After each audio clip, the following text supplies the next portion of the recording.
दोस्तों स्वागत है आपका अपने सिविल हाउस चैनल पे। दोस्तों आज हम बात करेंगे मूवमेंट ऑफ रेजिस्टेंस के लिए 3 केस के लिए जो बताया था आपको मैंने। इससे पहले केस 1 में इससे पहले वीडियो में करा चुका हूँ। आज मैं केस 2 की बात करूँगा, बैलेंस सेक्शन के लिए मूवमेंट ऑफ रेजिस्टेंस की। दोस्तों इसी के लिए एक बीम है, इस बीम में 2 जोन बनते हैं, एक बनता है कंप्रेशन, एक बनता है टेंशन। और इसको जो area of stress in steel in tension zone, इसको डिनोट करते हैं अपन AST से। और इनके बीच का जो फोर्स का डिस्टेंस होता है उसे बोला जाता है लेबर आर्म। लेबर आर्म की वैल्यू होती है is equal to D - XA/3। X का मतलब होता है actual depth of neutral axis, जो कि डिवाइड करता है कंप्रेशन और टेंशन जोन को। तो दोस्तों उसके बाद हम बात करेंगे moment of resistance compression zone के लिए। कंप्रेशन जोन के निकालने के लिए compressive force into labour arm, compressive force B into XC जो नोट कर रखा है XC से, इंटू जीरो में इसलिए लिखा है क्योंकि न्यूट्रल एक्सिस पे शियर स्ट्रेस की वैल्यू 0 होती है। 0 इस पर जो स्ट्रेस लग रहा है वो सिग्मा CBC लग रहा है बाय 2, क्योंकि ये आधे की बात कर रहे हैं हम, into D - XA/3 into labour arm जैसे रखा है, ये इनकी लेबर आर्म है। उसके बाद हम बात करेंगे moment of resistance tension zone के लिए, मतलब यहाँ जहाँ हमारा स्टील प्रोवाइड किया गया है उस जोन के लिए बात करेंगे। तो इसके लिए सेम फॉर्मूला होता है, यहाँ कंप्रेसिव आता है, यहाँ अपना टेंसाइल आ जाता है। Tensile force into labour arm, tensile force नीचे sigma ST M sigma ST into जो उस पर स्ट्रेस की वैल्यू आ रही है वो है सिग्मा ST/M। तो इसको हमने ऐसे लिख दिया, टेंसाइल फोर्स इंटू जिसमें एवरेज स्ट्रेस जो आ रहा है, उसके बाद इंटू इसको हमने इंटू कर दिया लेबर आर्म से। अब उसके बाद दोस्तों इसका तीसरा केस आता है जिसे बोला जाता है over reinforced section. Over reinforced section से हमें ये समझ में आता है कि जो इसमें जो हमारा कंक्रीट हो जाएगा वो पहले फेल कर जाएगा। तो इसका मोमेंट ऑफ रेजिस्टेंस निकालने के लिए compressive force into labour arm B into X, जैसे हमने पिछले क्वेश्चन में किया था सेम एज इट इज़ इसको इस क्वेश्चन में करना है। और टेंशन जोन के लिए हम इसलिए नहीं करेंगे क्योंकि टेंशन जोन में करने के लिए अगर हमारा पहले कंक्रीट फेल हो जाएगा तो हमें टेंशन जोन के लिए करने की कोई ज़रूरत नहीं है। इसमें लिखा हुआ है so we can not determine the condition of steel as per IS code. As per IS code ये बोलता है कि कंक्रीट अगर फेल पहले हो गया तो हम स्टील का टेंशन जोन नहीं निकाल पाएंगे, मोमेंट ऑफ रेजिस्टेंस नहीं निकाल पाएंगे। तो हम हमेशा ओवर इनपुट सेक्शन को करते हैं नेगलेक्ट, इसे आगे डिज़ाइन किया जाता है। अब केस 1 हमारा होगा अंडर इनपुट सेक्शन, केस 2 हमारा हो गया बैलेंस सेक्शन, अब थर्ड हमारा केस हो गया ओवर इनपुट सेक्शन। तो दोस्तों हम आगे बात करेंगे, आगे से रिलेटेड एक न्यूमेरिकल आता है। देखिए न्यूमेरिकल, इसमें क्या बोला गया, find moment of resistance for a section having width, जिसकी विड्थ है 400 mm एंड डेप्थ है इसकी 700 mm। स्टील का ग्रेड यूज़ कर रखा है Fe415 और ग्रेड है हमारा M20। इनमें 2 पार्ट दे रखे हैं, पहले पार्ट के लिए 4 बार ऑफ डाया 16 mm की डाया, उसके बाद B पार्ट दे रखा है 6 बार यूज़ कर रही है 25 mm डाया की, और जो कवर बोला गया इसमें 50 mm यूज़ करने के लिए। तो सबसे पहले हम डायग्राम बनाएंगे, डायग्राम बनाने के बाद ये डायग्राम बनाया 2 zone compression and tension. B की वैल्यू दे रखी 400 मतलब विड्थ, और डेप्थ की दे रखी 700 में से हमने कवर माइनस कर दिया 50 का। जो इफेक्टिव कवर लगता है ना हमारा कोरोजन को रोकने के लिए, तो वो हमारा यूज़ कर लिए 50 mm।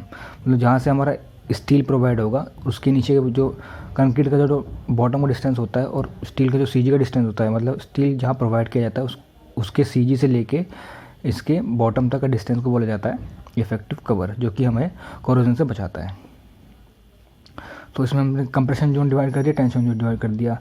कंक्रीट पे जो स्ट्रेस आ रहा है उसे हम डिवाइड करेंगे सिग्मा CBC से, और जो स्टील में आ रहा है उसे करते हैं D/T/M से। अब सबसे पहले हम एरिया ऑफ स्टील निकालेंगे टेंशन जोन के लिए। तो हम पहले A पार्ट कर रहे हैं, तो A पार्ट के लिए 4 बार दे रखी है, 4 बार कि 4 बार इसका फॉर्मूला होता है 4 इंटू जितनी मतलब हमारी वो है बार्स है, number of bar into π/4 into D का स्क्वायर, जो भी हमारा डाया दे रखा है। तो यहाँ हमारा डाया दे रखा है 16, तो इसको हमने 16 का स्क्वायर कर दिया, 4 इंटू π/4 इंटू 16 का स्क्वायर इजिकल टू आ गया 804.24 mm²। ये area of steel in tension zone, ये नीचे दे रखा है ना, तो टेंशन जोन में इसका एरिया आ गया। अब M20 के लिए मॉडल रेशियो की वैल्यू क्या होती है सिग्मा CBC के साथ। तो मॉडल रेशियो का फॉर्मूला मैंने आपको बताया था, यंग मॉडल रेशियो होता है कि young modulus of elasticity of concrete divided by young modulus of elasticity of steel. तो इसकी वैल्यू होती है एलिसन के हिसाब से M = 280 3 सिग्मा CBC।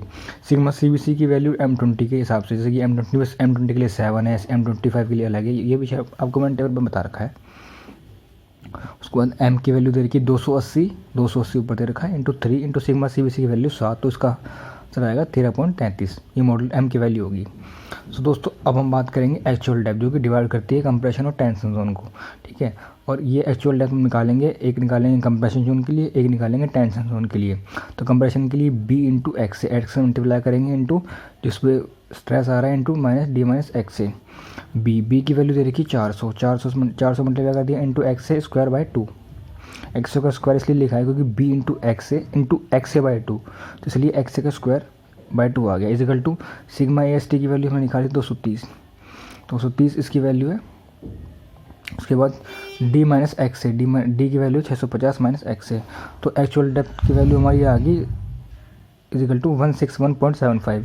अब हम बात करेंगे क्रिटिकल डेप्थ, जिसमें एक बार स्टील फेल करता है, एक बार कंक्रीट फेल करता है। इसकी वैल्यू हमने पीछे क्वेश्चन में निकाल रखी है। इसका बेसिकली ये फॉर्मूला है M sigma C B C into sigma S T into D, मतलब इफेक्टिव डेप्थ।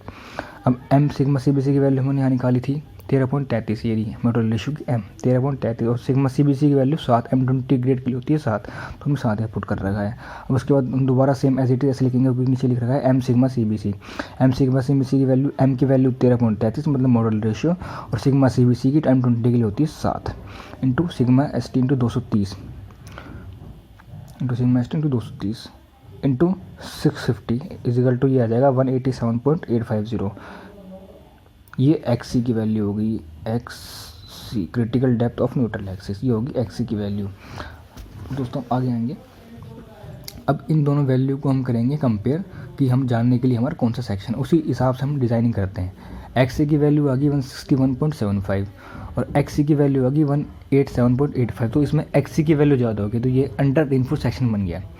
अब इसके बाद हम बात करेंगे movement of resistance tension zone के लिए। अब टेंशन जोन के लिए क्या करेंगे, वही compressive force into labour arm.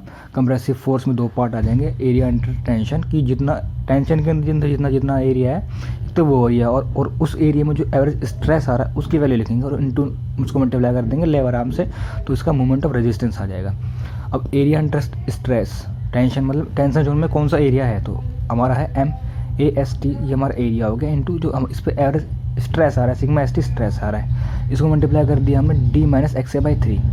तो एम जो स्टील हमने यहाँ वैल्यू निकाली थी 804.24 AST area of stress in tension zone, तो इसको लिख दिया हमने 804.24 into sigma S T 230 into D हमारी इफेक्टिव डेप्थ कवर माइनस करके 700 दे रखी है, तो हमने 50 माइनस करके 650 इंटू एक्स की वैल्यू हमारी 161.75 जैसे हमने पीछे निकाली थी इंटू अब अपॉन 3।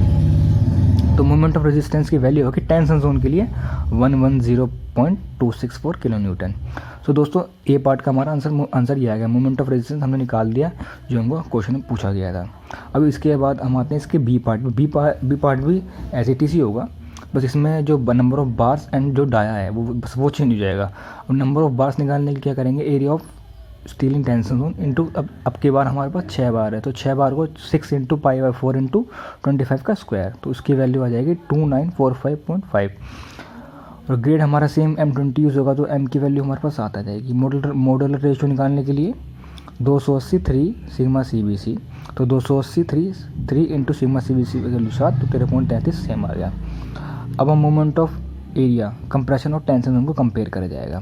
तो कंप्रेशन जोन में B into X A by 2 पता है आपको, B into X A by 2 इसलिए क्या, क्योंकि जो जोन को डिवाइड कर रहा है, तो इसलिए हमारा एक्स ए स्क्वायर बाई 2 आ गया। एक्स ए 2 बार आ गया, एक बार यहाँ पे मिसिंग छोटा सा x A into X A by 2। और ऐसे ही हमारा टेंशन जोन के लिए जो कि M into sigma S T into D minus X है। जो हमारे वैल्यू दे रखी है, बी की वैल्यू 400 है, सेम विड्थ है, बस खाली नंबर ऑफ बार चेंज हुए हैं। 400 into X square by 2 equal to 294 जो हमारे स्ट्रेस की वैल्यू है, इंटू डी हमारे 650 सेम रहेगा माइनस एक्स से, तो हमारा एक्स से निकल के आता है 272.29। अब for critical depth of neutral axis, critical depth of neutral axis एक ऐसा डेप्थ होता है जिसमें एक बार कंक्रीट फेल होता है या एक बार स्टील फेल होता है, मतलब साइमल्टेनियसली फेल करते हैं, तो इसलिए इसकी वैल्यू को निकाला जाता है। अब इसमें इसका फॉर्मूला ये होगा M sigma CBC upon M sigma CBC into sigma ST into D मतलब इफेक्टिव डेप्थ, जो हमारी डेप्थ आ रही है कवर माइनस करके। तो एम की वैल्यू हमारे पास 13.33, सिग्मा CBC हमारे पास 7 है, उसके बाद नीचे अपॉन में एम सिग्मा CBC वही same 13.33 into 7 into permissible stress in tension zone 230 इसकी 230 हमारा कहाँ से है, 230 हमारे पीछे टेबल से है, जो कि हमारे डाया अलग अलग डाया के हिसाब से परमिसिबल स्ट्रेस जो होता है वो लिया जाता है अलग अलग डाया के हिसाब से। डाया 20 से कम हो 20 से ज़्यादा हो हमारे पीछे टेबल आप देख सकते हैं जिसकी हमने पहले वीडियो में करवा रखा है। तो इसमें एक्स की वैल्यू निकल के आती है 187.85। एक्स की वैल्यू आ गई, एक्स की वैल्यू आ गई। अब इसको हम क्या करेंगे कंपेयर ये जानने के लिए कि ये कौन से जोन में आ रहा है। हमारे पास बेसिकली 3 जोन होते हैं, ओवर रेनफोर्स, अंडर रेनफोर्स और बैलेंस सेक्शन। उसके हिसाब से हम डिज़ाइनिंग करा जाता है। इसमें आगे आने के बाद हमने देखा एक्स ए की एक्चुअल डेप्थ न्यूट्रल एक्सिस आ रहा है 272.29 जो कि बढ़ा है 187.85 से। तो ये क्या हो गया, ओवर रेनफोर्स सेक्शन हो गया। अब हम बात करेंगे moment of resistance compression zone के लिए B into X C into zero, neutral axis पे जीरो आता है इसलिए zero, plus sigma C B C concrete के टॉप मोस्ट फाइबर पर जो स्ट्रेस लग रहा है उसकी value divided by 2 into minus कर देंगे हम लीवर आर्म से, मल्टीप्लाई कर देंगे लीवर आर्म से। उसके बाद जो जो वैल्यूज दे रखी 400 की वैल्यू, एक्स की वैल्यू निकाल रही है 87.85 zero, plus sigma C B C M20 के लिए 7, इसलिए यहाँ 7 लिख रखा बाय 2। एम सिग्मा सी के लिए M20 की वैल्यू 7 थी ना, इंटू 65 इंटू एक्स की वैल्यू हम निकाल दी। तो ये इसका मोमेंट ऑफ रेजिस्टेंस आ गया जो कि इसका आंसर है 154.47। तो दोस्तों इसी तरीके से हमारे चैनल में जुड़ते रहिए और आगे सीखते रहिए।